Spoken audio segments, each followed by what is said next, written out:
3월 25일 월요일 5분 브리핑입니다.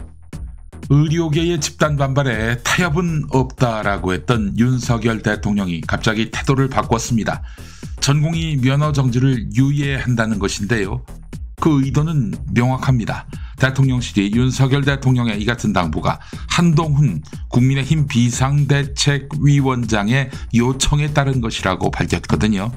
그래서 보수신문은 한동훈 위원장이 뭔가 한 건 했다는 식으로 추켜 세웁니다. 하지만 한겨레는 한동훈을 앞세워 출구를 찾는 것이다 라고 비판했습니다. 2,000명 의대 정원은 유지한다고 하는데요. 의료계는 증원 철회부터 먼저 하라 이렇게 반응했습니다. 사실 이 사태는 윤석열 대통령의 일방적인 의대 증원 밀어붙이기로부터 시작됐죠. 더불어민주당이 세종시갑 이영선 후보 공천을 취소하고 제명했습니다. 민주당은 임차인의 전세 보증금으로 매매 대금을 충당하는 투기성 거래, 즉 갭투기를 한 의혹이 발견됐다고 봤습니다. 이영선 변호사는 민주당 대전시당 전세 사기 대책 TF 단장직을 맡아 최근까지 활동해 왔습니다. 게다가 경선 당시 작성한 재산 신고 목록과 후보가 되고 선관위에 신고된 것과 큰 차이가 발견됐습니다. 고의적 허위 누락이라는 것이죠. 후보 등록 기간이 지났기 때문에 민주당은 대체 후보를 낼 수 없습니다. 세종갑은 지금까지 모두 민주당 또는 민주당 출신 무소속 후보만 당선됐을 정도로 민주당 절대 우세 지역으로 꼽힙니다. 민주당이 대의를 위해 읍참마속의 심정으로 후보를 날렸는데 모든 언론은 검증에 실패했다며 민주당을 질타하고 있습니다. 주식 투자로 얻은 이익이 연간 5천만 원을 넘으면 그중 20%를 세금으로 매기는 금융투자세를 폐지하겠다고 한동훈 국민의힘 비상대책위원장이 밝혔습니다. 1,400만 명 규모의 이른바 개미 투자자들에게 혜택을 주겠다는 것인데요. 민주당 이재명 대표는 국민 모두에게 1인당 25만 원, 가구당 평균 100만 원의 민생회복지원금을 지급하겠다고 약속했습니다.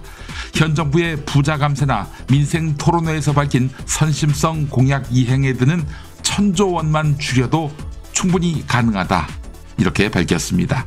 한편 오늘 한겨레에는 조국 혁신당 지지자들에게 지지 이유를 물은 내용이 담겼습니다.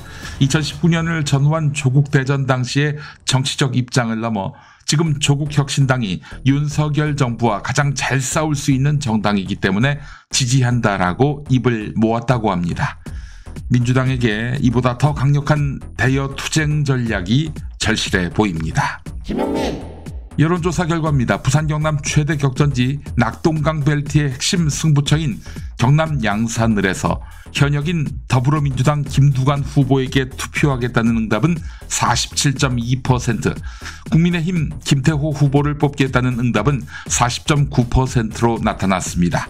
오차 범위 안에 결투이긴 하지만 국민의힘 텃밭인 PK에서 민주당 후보가 선전 중입니다. 한편 국민의힘과 민주당은 우세, 박빙, 열세를 서로 4대4대2로 보았습니다. 서로 4군데에서 우세, 2군데에서 열세로 본 것입니다. 한편 리얼미터 정기 정당 지지도에서는 민주당 42.8, 국민의힘 37.1%로 나타났습니다.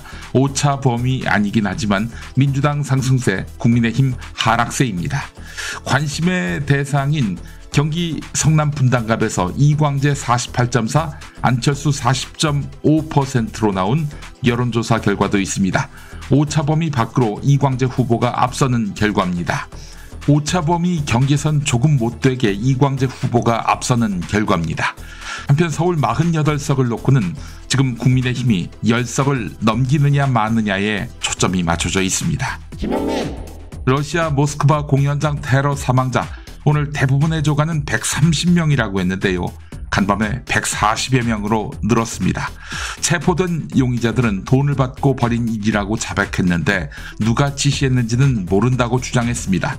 러시아는 우크라이나를 배후로 지목했지만 우크라이나는 러시아 특수부대의 소행으로 보인다면서 자작극 가능성을 제기한 것인데 테러범이 활개치는 동안 아무런 제지를 받지 못한 것, 이게 수상하다는 겁니다.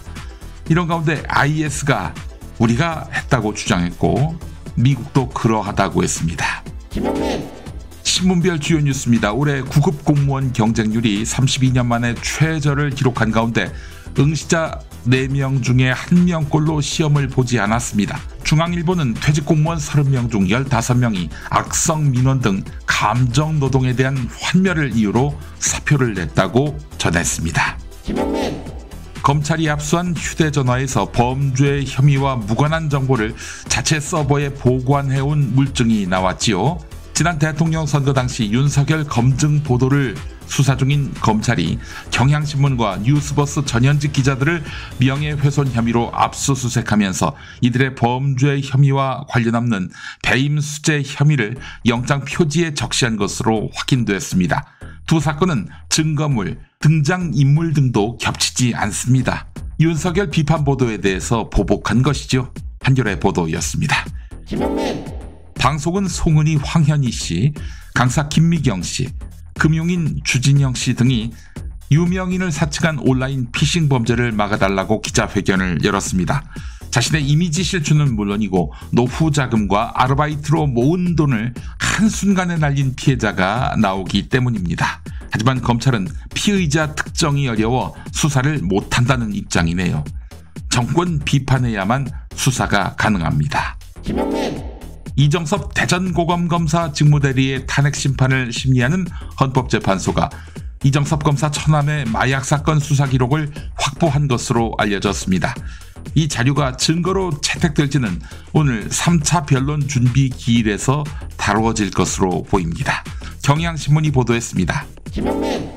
지난해 대법원에 접수된 전체 행정소송 가운데 외국인들이 난민으로 인정해달라며 낸 소송의 비율이 40%를 넘는 것으로 나타났습니다.